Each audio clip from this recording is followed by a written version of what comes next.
Bwana asifiwe. I'm born again. Yes, Jesus Christ is Lord in my life. And I want to say a word of prayer. Our Father and our God, this morning, we want to thank you. We want to bless your holy name. We want to exalt you, Father, for who you are. We thank you, God, that you are good God. You are faithful God, our Father. Yes. You who does not change with the circumstances or situations, our God. Yes. We choose to worship you for your greatness this morning. Yes. We choose to say, God, that you remain faithful in every situation, our God. Yes. We bless your name this morning, even as we gather, our God. How we pray that your Spirit work within us, our God. That we may glorify your holy name, our Father. Even as you bless us, oh God, in the name of Jesus. Yes. We thank you, we honor you, our God. As we listen to your word, open our ears, our God. Help us to hear and understand your word, oh God. Yes. As you speak to us, our Father, using your servant, our God. Let your anointing rest upon him in the mighty name of Jesus. Give him the spirit of utterance to your word, oh God. Yes. Even revelation of your word, King of glory. Yes. In the mighty name of Jesus. That we shall be able to hear that which the Spirit is telling the church. In the mighty name of Jesus. We thank you, we honor you. In Jesus' name we pray and believe. Amen. Amen. Amen. The Lord bless you. Thank you so much. Hallelujah. Thank you again for tuning in. And we really thank God for giving us this opportunity to be able to share the word of God, to be able to fellowship with one another. For this is in the mind and in the plan of God, that we may be able to come together to worship him, even to be a source of encouragement one to another. And I want to go straight to the word of God, which you are going to read in the book of Genesis. The book of Genesis chapter 48. If we can start from verse 3, I'll read and then I'll be skipping. And Jacob said unto Joseph, God Almighty appeared unto me at Luz in the land of Canaan, and blessed me. And said unto me, Behold, I'll make thee fruitful, and multiply thee, and I'll make thee a multitude of people, and I'll give this land to thy seed after thee for an everlasting possession. If you can jump to verse 8. And Israel beheld Joseph's sons, and said, Who are these? And Joseph said unto his father, They are my sons, whom God hath given me in this place. And he said, Bring them, I pray thee, unto me, and I'll bless them. Now the eyes of Israel were dim for age, so that he could not see, and brought them near unto him, and kissed them, and embraced him. And Israel said unto Joseph, I had not thought to see thy face, and lo, God hath sealed me also thy seed. Hallelujah. Let me repeat this verse again. And Israel said unto Joseph, I had not thought to see thy face, but lo, God hath sealed me also thy seed. And Joseph brought them out from between his knees, and he bowed himself with his face. Verse 14, And Israel stretched out his right hand, and laid it upon Ephraim's hand, who was the younger, and his left hand upon Manasseh's hand, guiding his hand wittingly, for Manasseh was the firstborn.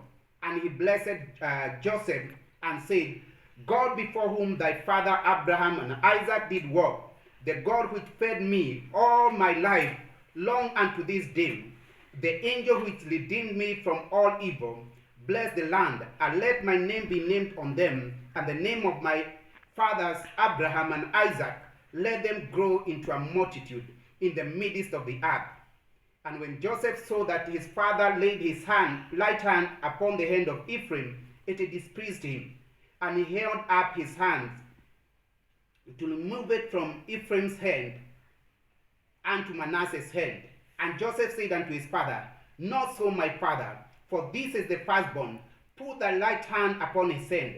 And his father refused and said, I know it, my son, I know it. He also shall become people, and also shall be great. But truly his younger brother shall be greater than him, and his seed shall become a multitude of nations. Hallelujah. And Bwana asifiwe. Amen. I really want to thank God. This is one of the most powerful scriptures that we have in the Word of God, talking about the fulfillment of God's promises. the promises that he made to Abraham, and he repeated to Isaac, and he also repeated to Jacob. God is faithful when he gives a promise. He is well able to fulfill the same. And the key part of this message is that God knows what he is doing. We cannot be able to guide God, for God understands and he knows exactly what he is doing in our life, in my life, in our nation, and all the surrounding areas. God understands, God knows exactly what he is doing. And I've divided this message into two, and today it will be more of introduction so that we can be able to understand what Jacob was saying when he was telling his son Joseph, "Leave me alone, my son.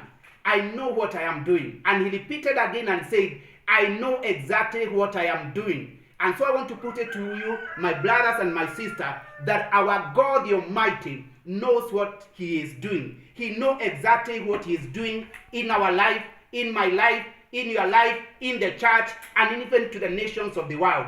Our God knows what he is doing. We cannot be able to guide him. We cannot be able to instruct him. We cannot be able to counsel him, for he understands exactly what he is doing.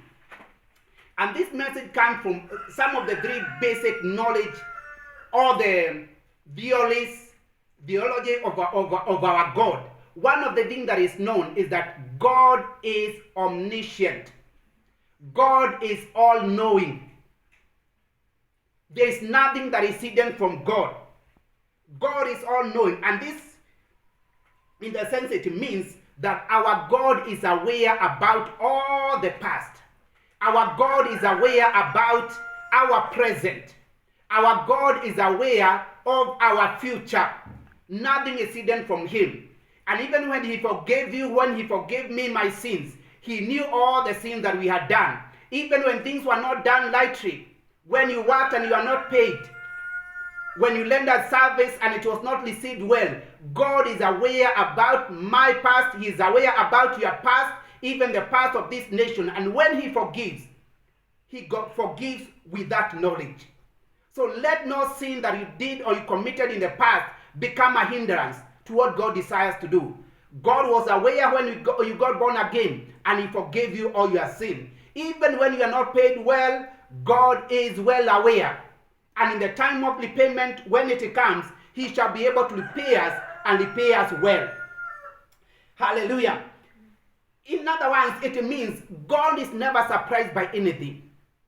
God will never be caught in a surprise that something has happened without his knowledge, or when he was not ready, in the wrong season, the wrong timing. God is well aware of everything that is happening, so he'll never be caught by any surprise. The knowledge of our God is total. There's nothing that is missing from his knowledge. Hallelujah. He knows all that there is to know. And I want us to get this. When we say our God is all-knowing, he knows all that is there to be known. And also all that is there that can be known. God is well aware. He is omniscient. Nothing is hidden from him. So as we go before him, as we serve him, let us be aware that our God knows and understands everything. Nothing can be subtracted. If there is anything that can be known, God knows it. And I like what the book of Isaiah, and if you can be able to read the book of Isaiah chapter 40, it tells of the greatness and of the power of the might of our God. And verse 13 of Isaiah chapter 40 says, "Who has dilated the Spirit of the Lord? All is his counselor, all has taught him." And verse 14 says, "With whom took he counsel? Who instructed him? Who taught him in the paths of judgment, and taught him knowledge, and showed him the way of understanding?" There was no teacher. God had no teacher, yet he understands everything. That's why he is omniscient. Hallelujah. So as we go before God, as we are living in a day that we do not understand, as you go to a day that you have no idea how it shall turn out, or you're in a situation that you do not understand, let us get to know this thing, that our God is omniscient. Our God is not limited in knowledge. He will never be caught by surprise. Everything that needs to be known of the past, of today, even of the future, God is well aware. And I like somebody who said that even for the sins that we are yet to commit, God has provided a way for your forgiveness and for your deliverance. Even for the danger that we are yet to encounter, God is well aware of them, and He has prepared a way of escape that is in Him.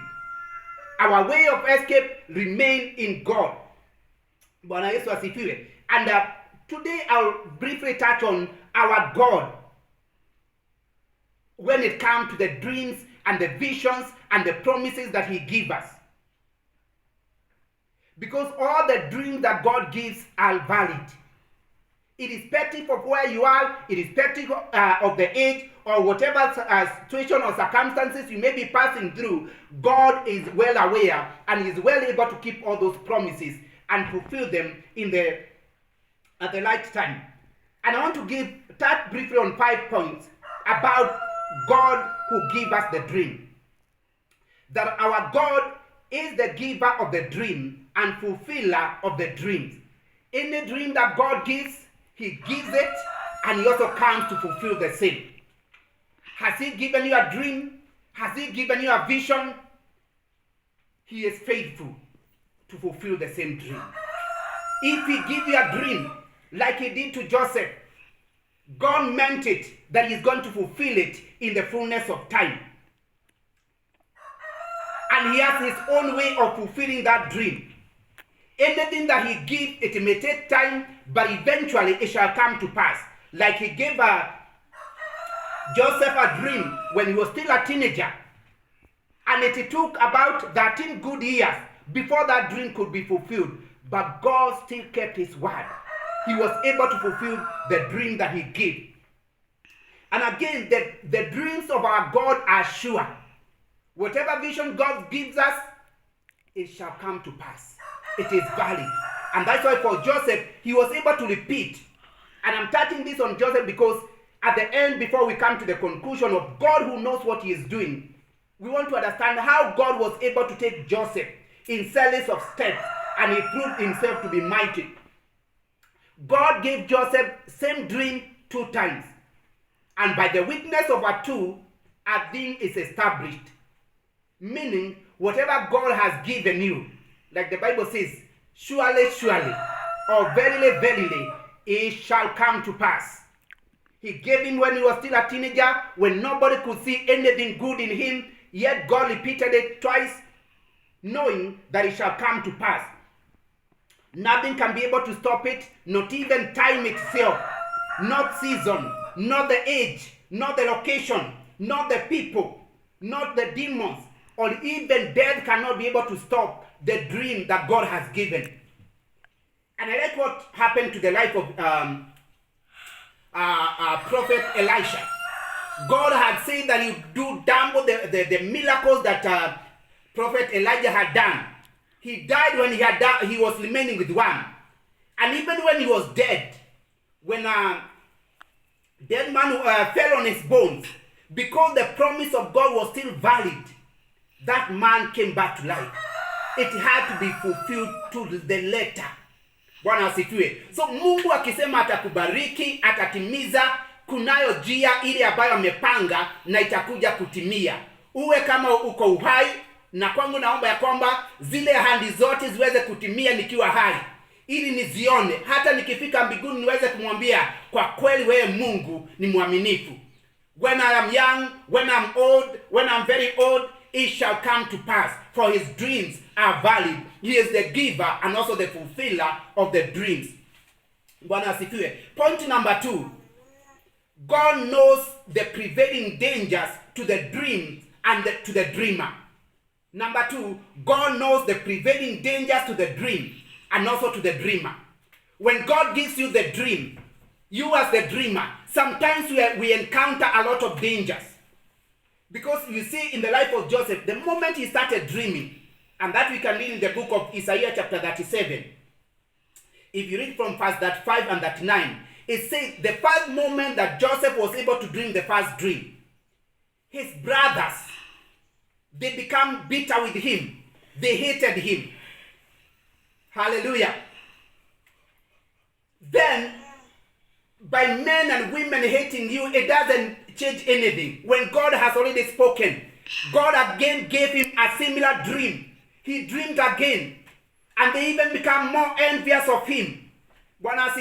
So please do not go or follow or pursue your dream just because of the reaction of your brothers and sisters.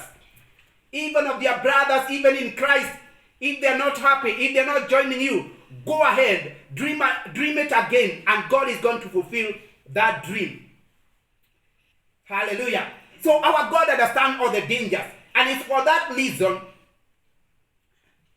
when there is when there is hatred, when there is that envy, God knows the danger that you are facing, and He is able to hide you. Bwana Yesu asifiwe. And remember, hatred and envy eventually they lead to death. For me, I need to put my trust in this God who has given me this dream. For He is well able to keep and fulfill the same dream. Bwana asifiwe. And in the fullness of time, because God understands the danger that you may be facing, I may be facing, He is able to rescue us. He is able to tell us there is danger. And sometimes He does not tell us. Sometimes He just urges us to flee away. And I like the Psalm chapter 11 and verse 1. In the Lord put I my trust. How say ye to my soul, flee as a band to your mountain. That our God is able to guide us. He is able to instruct us. Even when you yourself or myself, I am not seeing the danger. He tells us, my brother and my sister, can you rise up, walk, go to this place, go to the city. And I want to believe some of us came to the city because the dreams that we have, the passion that we have, the aspiration that we have could not have been fulfilled in the village. Because of all the dangers that were there in the village, God sent us to the city, and He is faithful to fulfill that dream. And that's why I believe I'll go to the village when I choose to visit. Not because life has become hard. God has brought us here not to put us to shame. He has brought us here for victory. So it is God who tells us like a bird, there is a danger. Somebody want to hit you. Can you flee? Bwana Yesu asifiwe. Point number 3. We are saying point number 1 is that God is the giver of the dream and the fulfiller of the dream. Number 2, God knows the prevailing dangers to the dream and to the dreamer. And at the appropriate time, He tells you, can you flee away? Can you even change even when it comes to the job or even the business? God is aware of all those dangers and is able to rescue us and guide us. Point number 3, God knows how and where to hide the dreamer until the right time for the fulfillment of the dream. I repeat, God knows how and where to hide the dreamer until the right time for the fulfillment of the dream. God was able to hide Joseph. And if you look keenly in the word of God, first of all, God was able to hide Joseph closer to the dad so that the dad can protect him. Then when he was about to be killed, God had to hide Joseph in a hole, in a pit, so that he cannot be harmed. Again, because when he remained in the hole, in the pit for long, they'll be also dead. He was able to send him to Egypt. And in Egypt, God was able to direct him or to direct the buyer, the Potiphar, so that the right buyer can buy Joseph, so that he can be hidden there until the right time. When there was danger in the house of Potiphar, again God was able to move Joseph to the prison. Bwana asifiwe. Hallelujah. So our God knows the danger and is able to hide us right on time. And in the prison, again God was able to hide Joseph so that the dream can be contained. The dreamer can be hidden until the fulfillment of the promise or of that dream. And the same thing happened to Jesus. When Jesus was born, first of all, he was hidden in Egypt, then to Cana in Galilee, until that day when he was to be crucified at the cross in Jerusalem. So our God is able to hide us. So do not fear to dream. Do not be afraid. Keep dreaming. Know that the God who gave you that dream, He is faithful and is going to fulfill it in the fullness of time. Point number 4, because of our time, God knows how and by whom He shall sustain and pay the cost of keeping the dreamer. until the day of fulfillment. That our God knows who is going to pay for every single coin that you require for that dream to be fulfilled. You may know them or you may not know them, but God knows who He is going to command to keep you, to educate you, to sustain you. God knew that the dream that He had put in Joseph required a lot of exposure, a lot of experience. That's why even when he was taken to the slavery market, not any buyer could have bought him. Only Potiphar, because he was a king. He was a man of authority, so that he can be able to feed Joseph. And also Joseph was able to be educated in that land. Bwana asifiwe. So even for your dream and for my dream, God knows who is going to pay for it. Not just anybody. There is men and women that God has prepared to pay for that dream. Hallelujah. And I like, when I look to my life, I know at a certain level in life, somebody had to sponsor my education. Somebody that I do not know. Only God knows. But in the plan of God, God had prepared person X who will be able to pay education for one called Joseph. So that the dream that I have put in him can come to pass. Even for you, my brother and my sister. And I thank God because I see somebody that I know many people have been commanded to come and pay for his education. Even for you, my brother and my sister. If you are lacking experience, God knows the right place for you to get the education. God knows the right place for you to get that exposure, that experience that you need for the fulfillment of your dream. Wait on God. Trust in God. And in the fullness of time, He is going to come. And finally, number 5, God knows how and where He shall equip us in the preparation of the fulfillment of the dream. Like I was saying, you need certain experience that you may be lacking. Certain exposure that you may be lacking. And especially because some of us grew from the village. And God wanted to use you in the city. Or even to the nations of the world. God knew how He shall pave your way. And who shall be able to pay for that expense. Because when you look at your life, when I look at my life, I see the hand of God everywhere. I see God who has ordered men and women to come and be favorable to me, show me favor, so that I can be able to get the knowledge, the experience that I require for the fulfillment of the dream that God has for me. Bwana asifiwe. I'll repeat because I see our time is really gone. That God is the giver of the dream and also the fulfiller of the dream. Number 2, God knows the prevailing danger to the dream and also to the dreamer. And He knows how to guard us from all those dreams. He knows how to hide us from the dangers. Number 3, God knows how and where to hide the dreamer until the day of the fulfillment of that dream. It can be in a pit, it can be in a prison, it can be in any place, but God will hide you until that dream has come to pass. Hallelujah. And God knows who is going to pay for all that cost for you to get, whether it's the education, whether it's the experience, whether it's in the internship. God knows who is going to take care of all that. And in the fullness of time, it shall come to pass. Bwana asifiwe. And He's going to equip us. He has already equipped us with all that we require for this life and for the fulfillment of the dreams. My brother and my sister, God may have given you the dream when we are young. It has not died. It is still valid. Trust in Him. Wait on Him. And He's going to fulfill that dream in the fullness of time. He shall equip you.